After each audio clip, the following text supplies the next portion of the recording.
በዓለም ላይ ያሉትን እያንዳንዱን ሚስጥራዊና አጠራጣሪ ወንጀሎች እንዲሁም የእርስ በርስ ግንኙነቶችን በግልጽ የሚያሳይ የሚታይ ቀይ መስመር ባይናችሁ ማየት ብትችሉ ምን ታደርጋላችሁ? ይህንን አስፈሪ እውነት የሚያሳዩ ሚስጥራዊ መነጽሮች እጃችሁ ቢገቡስ? የሰዎችን ጥልቅ ሚስጥር አውቆ ወደ እብደት መግባት ይሻላል ወይስ እውነትን በጨለማ ውስጥ መተው? ክብራትና ክብራን ተመልካቾቻችን እንኳን ወደ ቻናላችን በደህና መጣችሁ ለማለት ወደድን።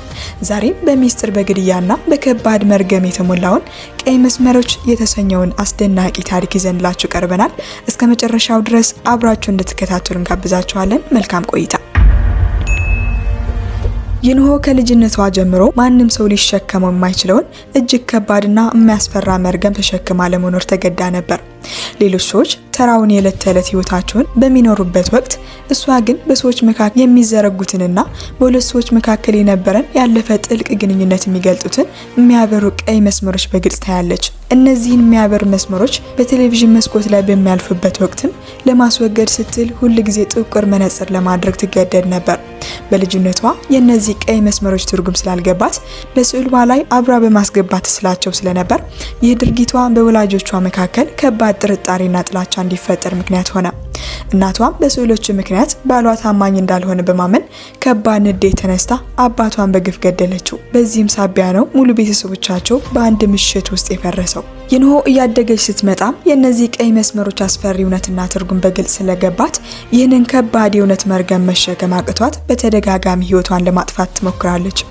ነገር ግን በሚያስገርም ሁኔታ አካሏ ከተደረገበት ማንኛውም አካላዊ ጉዳት በፍጥነት የመዳን ልዩ ተፈጥሯዊ ችሎታ ስለነበረው ከአስፈሪ መርገሟ ጋር በህይወት ለመኖር ተገደደች። ከዚህ መርገም ማምለጥ እንደማትችል ስታውቅም ከሰው ሁሉ ተገላ የቤቷን መስኮቶች በካርቶን በመሸፈን በጨለማ ውስጥ ምርምር ማድረግ ጀመረች። በዚህ ምክንያት አዲሷ ጎረቤቷ ሚና የምታመጣላትን ስጦታዎችና እንክብካቤ እንኳን ሳታስተናግድ በሮቿን ዘግታ ትኖር ነበር። በሌላ በኩል መርማሪ ጂዮክ በፖሊስ ጣቢያው ውስጥ የበዛውን ስራውን እየሰራ በተመሳሳይ ወቅት ደግሞ የጉርምስና እድሜ ላይ የምትገኘውን የእህቱን ልጅ ሱናን የማሳደግ ከባድ ኃላፊነት ተጥሎበት ነበር። መርማሪ ጂዮክ በስራ መካከል ከአንዲት የስራ ባልደረባው ጋር ሚስጥራዊ ግንኙነት ለማድረግ ቢሞክርም እሷ ስለመጪው ሰርጓ ማውራት ስትጀምር ግን ስሜቱ ስለተረበሸ ወደ ከባዱ ስራው ለመመለስ ተገደደ። በአርክ ሁለተኛ ደረጃ ትምህርት ቤት ውስጥ የምትማረው ሱና ሃይንግ በተባለች አስከፊ ተማሪና ባልደረቦቿ አማካኝነት ከባድ ጥቃትና እንግልት ይደርስባት ነበር። ሃይንግ በሚስጥር የትምህርት ቤቱ መጸዳጃ ቤት ውስጥ ሱናን በመዝጋትና በማስፈራራት ገንዘብ እንድታመጣ ጠይቃት ነበር። ሱና ለባለስልጣናት አላወጣሁም ብላ ብታስረዳም ሃይንግ ግን በሱና ፊት ላይ የንቀት ፈገግታ ስላሳየች ወደ ህንጻው ጠርዝ በመጎተት ማስፈራራቷን ቀጠለች። ብዙ ሳይቆይ መርማሪ ጂዮክ በአንድ ሴት ላይ የተፈጸመን አሰቃቂ የግድያ ወንጀል ለመመርመር ወደ ስፍራው ያመራል። የአይን ጣቢያዎች እንደሚናገሩት የሞተር ብስክሌት የራስ ቆብ ያደረገ ሰው ወደ ህንጻው ሲገባ ታይቷል። ነገር ግን ምንም አይነት ስርቆት ወይም ሌላ ጥቃት አለመፈጸሙ ፖሊሶችን በእጅግ አደናገራቸው። በዚያው ምሽት ይንሆ ከጎረቤቷ ሚና የቀረበላትን ፍራፍሬ እየበላች በዜና ላይ ስለ ሁለተኛው ተመሳሳይ ግድያ ስትከታተል በጀርባ መስኮት በኩል ያ የሞተር ብስክሌት የራስ ቆብ ባለቤት የሆነው ወደ ህንጻው ሲገባ አየችው። የሚያስገርመው ነገር ግን ያ ሰው አዋቂ ቢሆንም አንድ ቀይ መስመር ብቻ ነበረው። ይህ እጅግ አስገራሚ ነገር ነበር። ይንሆ ገዳይ እንደሆነ በመስጋት ወደ ፖሊስ ለመደወል ስትሞክር ሚና ግን በሯን ከፍታ ያንን ሰው በጥሩ ሁኔታ ተቀበለችው። በዚያውም ቅጽበት በእነሱ መካከል አዲስ የሚያበራ ቀይ መስመር ተፈጠረ። በማግስቱ ሱና ወደ ትምህርት ቤት ስላልመጣች አብሯት የሚማሩት አስቸጋሪ ተማሪዎች የጠረጴዛውን ቁልፍ ሰብረው የግል ማስታወሻ ደብተሯን ወሰዱባት። ሱና በቤት ውስጥ አጎቷን ጂዮክን ገንዘብ ጠየቀችው።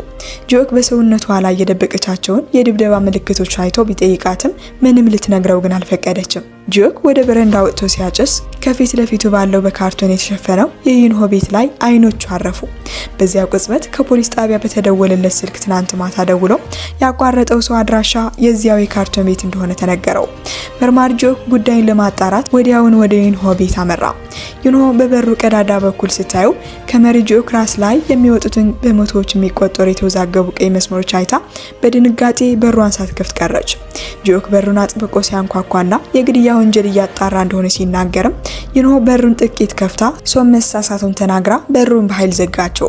በዚያው ምሽት የአንድ ቀይ መስመር ያለው ገዳይ ሰው እንደገና ወደ ህንጻው ገባ። በሌላ በኩል ሱና ከሄዮንግ ዘንድ ተጨማሪ ገንዘብ እንዲያመጣ የሚያስፈራራ መልእክት ስለደረሳት ከባንክ የሚወጡ ሰዎችን ተከታትላ ለመዝረፍ ብትሞክርም በሰዎች መበራከት ምክንያት ግን ሳታደርገው ትቀራለች። በፖሊስ ጣቢያ መርማሪ ጂኦክና ባልደረባው ዶንግ ሲንክ የተገደሉት ሁለቱ ሴቶች የኒንግሚን የተባለ የጋራ ወዳጅ እንዳላቸው ደረሱበት። ጂኦክ የኒንግሚን ፎቶ ሲያይ ይንሆ ገዳይ ነው ብላ የጠረጠረችው ሰው እሱ መሆኑን አወቀ። ነገር ግን እሱን ለመያዝ ሲወጣ አባቱ አረጋውያን መንከባከቢያ ውስጥ አደገኛ ቦታ ላይ በመቆማቸው ምክንያት ወደዚያ እንዲሄድ ተደረገ። ጂኦክ በሌላ ቦታ በመጠመዱ ምክንያትም መርማሪ ዶንግ ሲንክ ብቻውን ወደ የኒንግሚን ቤት አመራ።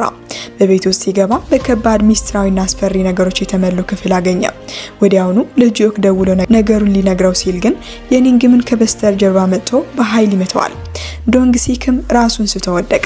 በሌላ በኩል ይንሆ የትግል ድምጽ ሰምታ በመስኮት ስታይ ገዳዩ ወደ ሚናህ ቤት እየሄደ እንደሆነ ተረዳች። ስልኳ ስለጠፋና ጎረቤቷን ለማዳን ስትል ለረጅም ዓመታት አድርጋው ማታቀውን ነገር አደረገች። ጥቁር መነጽሯን አድርጋ ቢላዋ ይዛ ወደ ውጭ ወጣች። ነገር ግን ከረጅም ጊዜ በኋላ ወደ ውጭ በመውጣቷ የተፈጠረባት ከባድ ፍርሃት ራሷን አሳጥቶ መንገድ ላይ እንድትወድቅ አደረጋት። በሚናህ ቤት ውስጥ የኒንግሚን ሚናህን አንቆ በመያዝ ሊገላት ሲል ይንሆ በሩን ሰብራ ገብታ እንዲተዋት ጠየቀችው። ነገር ግን የኒንግሚን ይንሆን ላይ ጥቃት አድርሶ በቢላዋ ወጋት። በትግሉ መካከል የኒንግሚን ጥቁር መነጽሩ ስለወደቀበትም በጨለማ ውስጥ መፈለግ ጀመረ። በዚህ ወቅት መርማሪ ጂኦክ ደርሶ ወደ ህንጻው ሲገባ የይንሆ መነጽር መንገድ ላይ ወድቆ አገኘው። ወደ ቤቱ ሲገባ ይንሆ ስለ ቀይ መስመሮች ያጠናቸውን ጥናት አይቶ ተደመመ። ወዲያውም የጩኸት ድምጽ ሰምቶ ወደ ሚና ቤት ሲገባ የኒንግሚን ጥቃት ሲፈጽም አየ። ይንሆ የገዳዩ ነገር በቢላዋ ስታቆስለው ገዳዩ መሳሪያ ሊያወጣ ሲል ጂኦክ ተኩሶ ገደለው። ገዳዩ ከመመቱ በፊት መስመሮቹ እየጠፉ እንደሆነ ተናገረ። ይንሆ በህክምና ላይ ያለች ገዳዩ ያንን መነጽር ተጠቅሞ መስመሮችን ያይ እንደነበረ ተረዳች።